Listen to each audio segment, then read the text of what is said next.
Anatolia की ठंडी रात थी। आसमान पर बादल छाए हुए थे और काई कबीले के बहादुर मर्द आग के गिर्द बैठे दुआ मांग रहे थे। इन सब के दरमियान एक जवान, मजबूत और बाहिम्मत शख्स बैठा था, अर्तुगरुल बिन सुलेमान शाह। उसकी आंखों में ईमान की रोशनी और दिल में इस्लाम की गैरत थी। एक दिन अर्तुगरुल अपने चंद साथियों के साथ शिकार के लिए निकला। रास्ते में उन्हें कुछ लोग नजर आए जिन पर दुश्मन फौज हमला कर रही थी। अर्तुगरुल ने तलवार निकाली और ललकारा, जो जुल्म के खिलाफ नहीं उठता वो मोमिन नहीं। फिर वो अपने घोड़े पर सवार हुआ और दुश्मनों पर टूट पड़ा। थोड़ी ही देर में मैदान में गर्द उड़ गई, तलवारों की झनकार सुनाई देने लगी और अर्तुगरुल ने दुश्मन सरदार को जमीन पर गिरा दिया।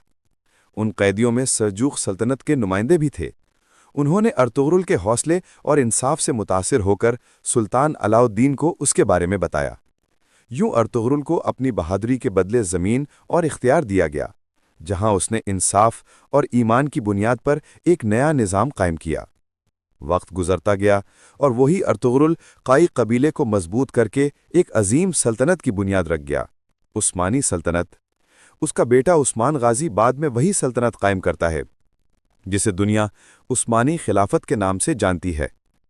अर्तुगरुल की कहानी हमें यह सिखाती है कि ईमान, अदल और बहादुरी के साथ लड़ने वाला कभी तन्हा नहीं होता, क्योंकि अल्लाह हमेशा हक के साथ होता है।